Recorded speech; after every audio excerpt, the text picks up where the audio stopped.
আসসালামু আলাইকুম।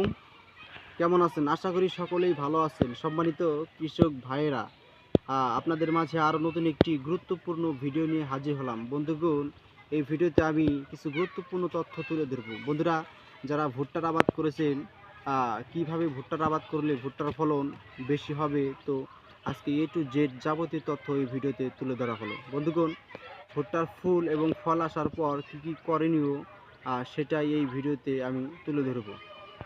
সম্মানিত কৃষক ভাইরা, ভুট্টার ফুল এসে গেছে। তো ভুট্টার ফুল আসার পর কোন কাজটি করলে ভুট্টার ফলন বেশি হবে, তো সেটাই এই ভিডিওতে দেখাবো। বন্ধুরা, দেখতে পারতেছেন যে এই ক্ষেতে ভুট্টার ফুল এসে গেছে।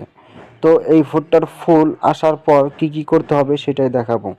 প্রথমত বলি বন্ধুগণ, এই যে দেখতে পারতেছেন যে ভুট্টার উপরের ফুল এবং ভুট্টার নিচের ফুল।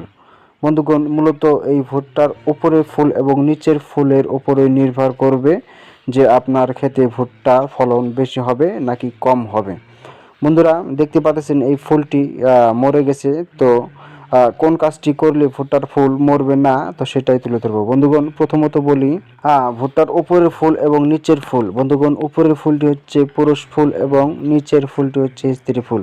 বন্ধুগণ, যখন এই উপরের ফুলের পাপড়িগুলো এই নিচের স্ত্রী ফুলের চুলের মতো দেখা যায়, এটার উপর যখন পড়ে তখন পরাগায়ন সৃষ্টি হয়। সেই পরাগায়নের ফলে সেখানে ভুট্টা সৃষ্টি হয়। মূলত বন্ধুগণ, এই দুটি ফুলের সঠিক পরিচর্যা করতে পারলে ইনশাল্লাহ আশা করা যায় ভুট্টার ফলন বেশি হবে। তাই আমাদের প্রথম করণীয়, ভুট্টার ফুল যখন এসে যাবে তখন ভুট্টা ক্ষেতের মধ্যে ভালোভাবে সেচ দিয়ে দিতে হবে। বন্ধুগণ, পানি দিলে কি হয়, পানি দেওয়ার ফলে ভুট্টা ক্ষেতগুলো সতেজ থাকে এবং ভুট্টা সঠিকভাবে তার পুষ্টি গ্রহণ করতে পারে। ভুট্টা গাছ যদি তার সঠিকভাবে যদি পুষ্টি গ্রহণ করতে পারে, তবে না খেতে ভুট্টা ফলন ভালো হবে। তাই ভুট্টার ফুল এসে গেলে প্রথম কাজটি হলো ভুট্টা ক্ষেতের মধ্যে সেচ দিয়ে দিতে হবে। ভুট্টা ক্ষেতের মধ্যে সেচ দিয়ে দিলে কি ভুট্টার ফুলগুলো সহজে মরে যাবে না এবং ক্ষেতের মধ্যে রস থাকবে। বন্ধুগণ, মূলত এভাবে যদি আমরা ভুট্টা ক্ষেতের পরিচর্যা করতে পারি, ইনশাল্লাহ আশা করা যায় ভুট্টার ফলন বেশি হবে। আর বন্ধুগণ, ভুট্টার ফুল এসে গেলে অবশ্যই আপনাদের জমির পরিমাণ অনুযায়ী ক্ষেতের মধ্যে সার প্রয়োগ করতে হবে।